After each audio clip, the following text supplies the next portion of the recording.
नहीं, मैंने ऐसा कुछ नहीं बनाया, लेकिन अच्छा खाना बनाया। ये देखो, अरहर की दाल जो कि बिल्कुल सांभर जैसी लगेगी तुम्हें, और साथ में चावल जो इडली जैसे लगेंगे तुम्हें।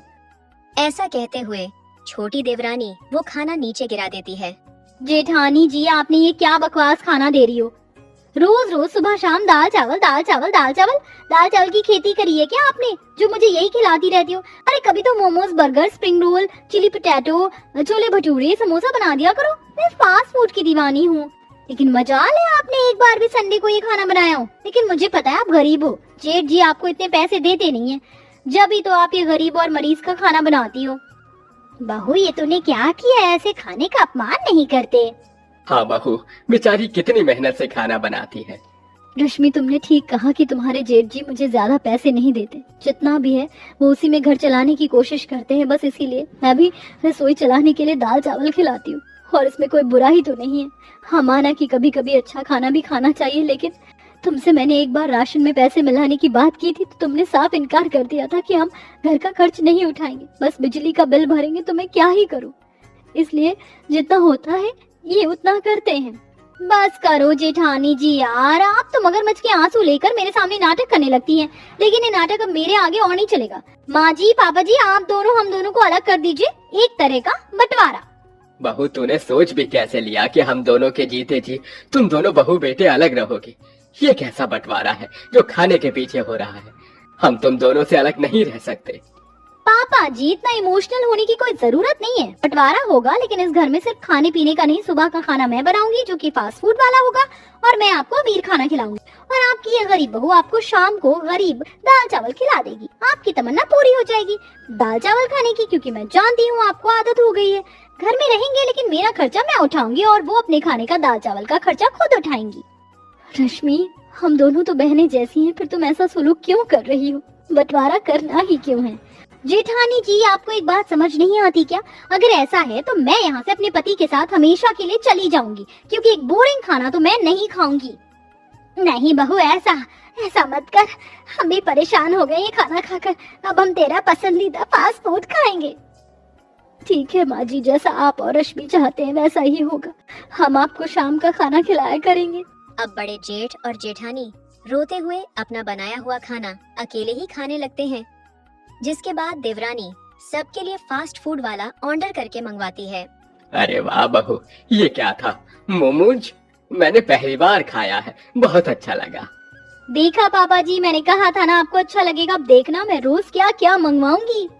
हाँ बहू, मुझे भी तेरी ये चाप टिक्का अच्छी लगी।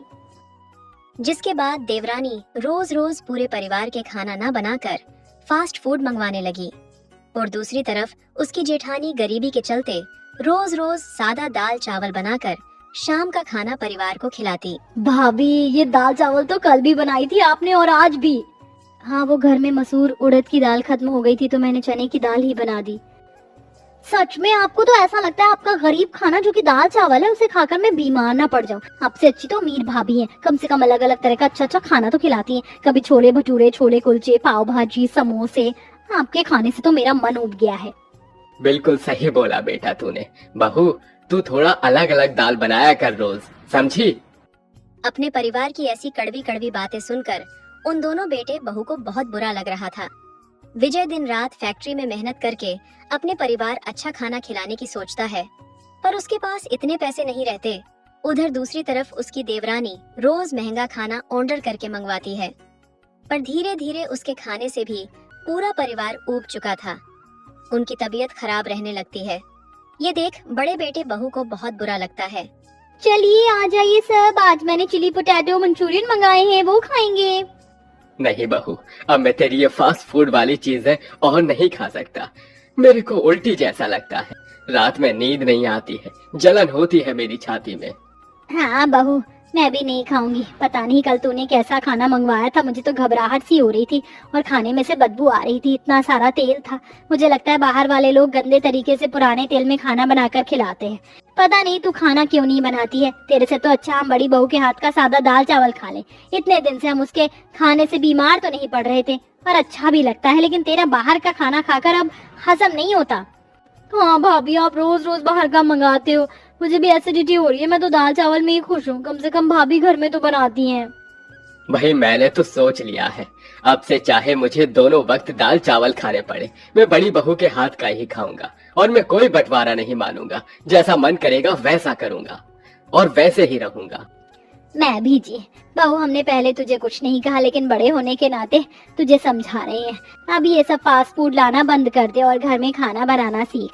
अगर तुझे फास्ट फूड खाना है तो दिन में 1-2 बार खुद बनाकर खा ले, लेकिन घर में ऐसी स्थिति पैदा मत कर कि कोई बीमार हो जाए या किसी से अलग रहना पड़े। और तू निकम्मे ऋतिक, अपने उस भाई को मत भूल जिसने तेरे सोने पर, तेरे बीमार होने पर जाग कर रात भर तेरा स्कूल का काम किया है। आज तू उसको 4 पैसों की वजह से गरीब दिखा रहा है। कैसे भूल गया तू मेरी परवरिश? कुछ देर के लिए तो हम भी भटक गए थे अनुराधा बहू। विक्रम बेटा, हम दोनों को माफ कर दे। अरे नहीं नहीं, आप दोनों बड़े हैं, हमसे माफी मत मांगे। मुझे यकीन है सब कुछ ठीक हो जाएगा ना रश्मि ऋतिक?